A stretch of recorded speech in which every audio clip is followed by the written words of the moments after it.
can you just talk about the excitement right now going through you guys are big game and in front of a bunch of your fans? I couldn't hear you, sorry. I said, can you just talk about the emotions going through you right now? It's exciting. We going back to the tournament. A lot of us were down as a team, especially our seniors. But in the locker room, we just kept repeating, postseason play is not over with. And when you hear those words and you think that a lot of other teams are almost, a lot of teams are done. So it's just like to be here and still be able to play and to enjoy the seniors before they leave. That's the best feeling you could ever have. So have you guys forgot about being snubbed at this point? Say it again? Have you guys forgot about being snubbed at the NCAAs at this point, and it's now all about the WNIT or no? Yeah, right now our focus is the WNIT and just taking it one game at a time and getting better as a team. How important was that first half to get out such a big lead, and obviously with them making a little bit of a comeback in the second half? Roos, always says, take 4 minutes at a time. So, that first 4 minutes, that's our main focus. We can't look down on a team, just because of their size or they don't have any shooters. We play BG basketball. You guys played Michigan at home Thursday night. Talk about the fact you played a big name like Michigan and the fact you get to play at home again. Playing at home is, the best feeling, you can ever have. I love our fans. They get us into the game. They make us stay into the game, or even if we're down, we have to come back. It's going to be a battle against Michigan. Again, as I said, we just have to play our game and control the tempo. With the history between you two, you think Michigan's probably coming in here with a little chip on their shoulder? Considering the fact that we did play them once already, I'm pretty sure that they are. But I guess you can say that we're still wanting to compete. We're still wanting to win, and again, just focus on Michigan and go from there. Obviously, you can never really feel comfortable going into another opponent, but is it a little bit more comforting knowing that you've seen Michigan play already this year? Most definitely. When you hear, from a big school, when you hear a certain name, you always think like, oh man, like this is going to be a good game, or it's going to be it's going to be a grind. So I'm hearing against Michigan, it's just Michigan. It's any other game that we played all season long. What changed around the midpoint of the second half, when they started to make their run? I don't, it's just a comfortable, feeling, we can't let down, or we can't, we just had to keep playing through it, so. When you guys were stopping them, I hate to say easily, but it was kind of easy in the first half. They're a good team. Does that kind of lull you into a false sense of security? Just a little bit. But again, we kind of just have to keep playing us, and the main thing is getting decent defensive stops, but also executing on our end. Going back to Michigan. I know, like, if there's a Big Ten game on the schedule going into the year, it's like, wow, this is cool. We got a Big Ten team coming in here. But I'm almost getting the feeling that you guys are not going to look at this thing in this sense. Is that you're really more focused on advancing, and you really don't care who you're playing. Is that right? No, not at all. Because in order for us to advance, we have to beat the team that we're playing. So we just have to, again, focus on, Michigan, continue to get better, and just go from there until we can advance. Going back to tonight's game, can you talk a little bit about what was allowing you guys to stop them so easily in the first half? Team defense, and knowing the scout, and just playing player specific.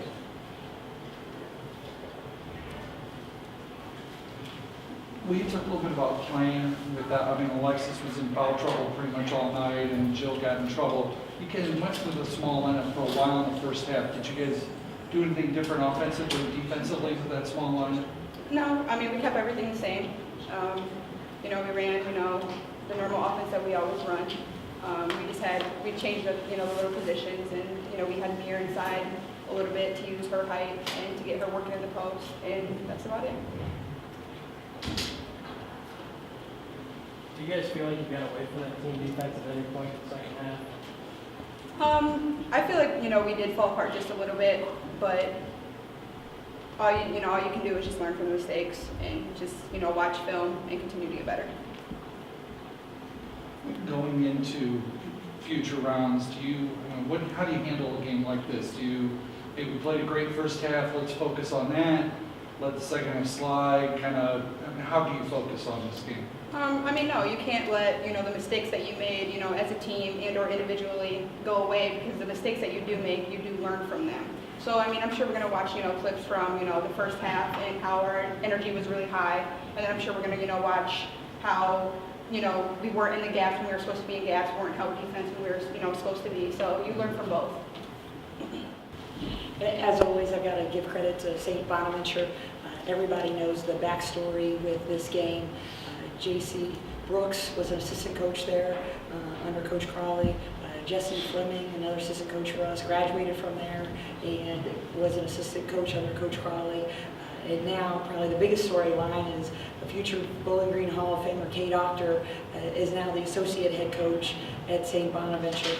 I really thought this game was going to come down to who would make the most plays out of broken plays. There's not a play call or a play that Kate still doesn't know, and there's not a play call or play that our staff didn't know from having worked under Coach Crawley. It's a great win for our program. That's an NCAA tournament team, in my opinion, in St. Bonaventure out of the A-10. But it wasn't fun. Anytime you play against friends, and I'm proud to call that staff friends, I'm proud to call Kate Doctor friends, it's hard. It's emotional. Both staffs spent some time together, talking last night, watching basketball on TV as well. But I'm really proud of our team's effort. We got in early foul trouble. We lost Deborah Hoekstra to a black eye. She lost the contact, couldn't even put the contact in, so she couldn't see. But the start of that game with 3 consecutive threes, jumping out to a 9-0 lead, and really controlling the tempo after St. Bonaventure trying to slow it down was a big difference. We were fortunate to go into halftime with such a big lead, and if we don't, it could be a different ending, but we had to make foul shots at the end to hold out. But I'm really glad this game's over. It's not, as I said, it's not fun playing against your friends, and it's an emotional game, and we're fortunate to come out with a victory. Just appreciate the crowd tonight too. They helped us and carried us through, and I appreciate the standing ovation they gave Kay Doctor as well before the game started. It's not always easy to get a Michigan to come into this building. Talk about what that means, that now there's no choice, they have to come into this building.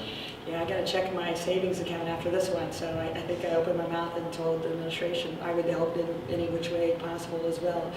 But anytime you can get a BCS caliber team into the Stroh Center, it's difficult to do when you schedule 2 years in advance. And now we're fortunate to bring this team in. Kim Barnes-Rico's done a fantastic job up in Michigan. She has got them rolling. They're playing their best basketball at the end of the season. They had a good run in the A-10 tournament and came up short. But we're fortunate to have them on Thursday. We'll need that same type of crowd. What was the key for you guys defensively in the first half? To keep them, what was it, 8 points, 5 points until the final couple of minutes? They only shot 21%. I think they were a little shell-shocked with our crowd, 1. 2, I thought we came out shooting the ball extremely well. They played backline defense. They were trying to load up everything, take some of our looks away from inside, which they did with Alexis Rogers and Jill Stein combining for 2 points. But that opened up a lot of penetrating kick opportunities for our kids, and we were able to knock down some shots early on in the game. And then what did they do in the second half to get their offense rolling? They got mad. They got mad, they put their head down and drove the ball. They started playing like Kay Doctor. Will you talk a little bit about that offense in the second half rather, because that was kind of the difference there. You found a way to score enough points to kind of keep them in arm's length. We did. It's an offensive scheme that I want to talk to their staff about and talk to our staff about potentially implementing next year as a potential offensive series for us. But they've got 2 post players that have the ability to take you off the bounce, where we sometimes play against a lot of post players that just want to play with your back to the basket, and they're really 3 players in a post body frame. and that's difficult for us to guard. We forced them into some outside shots, and they stepped up. Got to give Emily Michael credit too. She's a Dayton Chaminade Julian kid. She made some big buckets and helped cut our double-digit lead into single digits at the last media timeout. You mentioned Alexis only had 2 points. Will you talk about some of the other people who stepped up offensively for you? I mean, Erica Donovan was fantastic in 22 points, but you get Jillian Haffer who tweaked her ankle to 17, and I knew she would. Erica is playing well.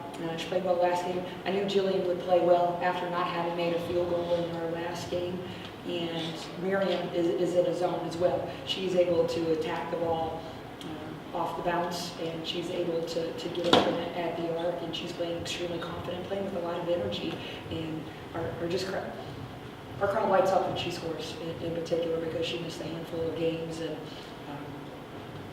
but when I feel confident, if we can get, we have such good balance. Now we have 9 eligible kids to play, and we've had 6 kids that have been in leading scorers. So if somebody doesn't have it one night, we have good balance on this team where someone else can step up and put the ball in the basket. And we needed that tonight, and we got that tonight. In a game like this, do you Coach, I think I'm going to get a different answer than I got from Erica. Do you focus on that first half and how very well you played at both ends of the floor, or reasonably well at least, or do you focus on the second half where they almost score 50 points, they make a game out of a game that was, seemed like it was meant to be a rout? Anytime you have a lead, you're going to have a little bit of a letdown. It's hard to maintain that intensity for consecutive minutes. That is a problem that I think is a national problem, not just a problem that we had, especially in the first 4 minutes of the second half, but working with a big lead, yet we need to get better at that. But we haven't been in that situation a whole lot, so I thought our kids responded well, but we knew they were going to try and pound the ball inside, continue to get us in foul trouble, and if they could get to the foul line and get us in foul trouble and score, the clock has stopped, it advantaged them. And they, as I said earlier, they just came out and they put their head down and they drove to the hoop, and we were on our heels because we didn't want to foul. And they were, to give you an example, when there was like 56 seconds left on the clock, we make a free throw and they're able to drive it and score in less than 6 seconds, and now they call a quick timeout. That's a bad numbers game right there. So, but I know we were playing a little conservatively. It's kind of like a prevent defense that you'd see in football. But St. Bonaventure, I knew would play to the very end, and that's their MO, and that's the way their staff is, and that's the way they're taught, and that's what they did. For Abby did to play as many minutes as she did with Rogers and Stein and She was great. She got 6 rebounds and just really forced Katie Healy to take some outside shots, and that's what we wanted. She made those outside shots, but if she drives that and has an opportunity at a 3-point play, advantage them. So we wanted her to take some outside shots, which she did, but she was able to pick up 2 or 3 fouls in less than a minute span and advantage us when we can do that. But because we always want to win the battle of the foul line, and that helped us tremendously. But she brought good energy off the bench. She's been playing extremely well in practice. A week ago, you guys were really disappointed because you didn't get into the NCAA tournament. How have you bounced back so quickly and won a couple games and been able to keep this thing going? That's a good question. I will tell you there's still a lot of heartbreak on this team, but as I told the team, I'm tired of talking about it. Yet my inbox of my email is still flooded with questions about it, and I still get questions by you all about it, so which is okay. But I think a motivating factor for our team is to keep playing at home in front of this crowd. Our crowd wants to see the senior class continue to do well. They enjoy watching them play, but they enjoy them as people as well, and they now have the opportunity to see we're Survive Advance, and we're in the 3rd round of the WNIT, hosting a Big Ten team on Thursday. It doesn't get much better than that for our fans. Again, to see our kids play one more time. I feel like with the majority of NIT games, you're running into opponents for the first time each year. This will be the 2nd time on Thursday. Does that bring a different dynamic to the ball game? It does, because I've told our team that whenever you play someone for the first time, as opposed to in conference where now you potentially play teams 2 or 3 times, everything works. There's some schemes that we haven't been able to execute effectively, and now we were able to get tonight.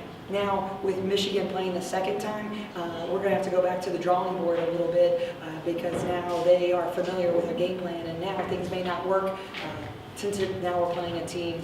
It's like a conference foe. We're playing the team for the second time, so we'll have to go back to the drawing board, as I said, and work out some X's and O's and take advantage of some things if we can. You know, the game sorry, Mike, I know it's just ended. Do you have any sense of what Deborah's situation will be for Thursday? Looks like she was in a prize fight with Rocky and Apollo Creed, and she lost. I don't know if that's Rocky 2 or Rocky 3, but she got knocked out pretty good. But I'll say it was hard. It was a hard hit. It was the right call at charge. She got stepped on. I was just worried about her contact, but it ended up being able to come out, and I'm just more worried about, when you can get headaches with one contact in and one contact out, but she's going to ice it as long as she can, and she can open her eye and get her contact in. She should be able to go.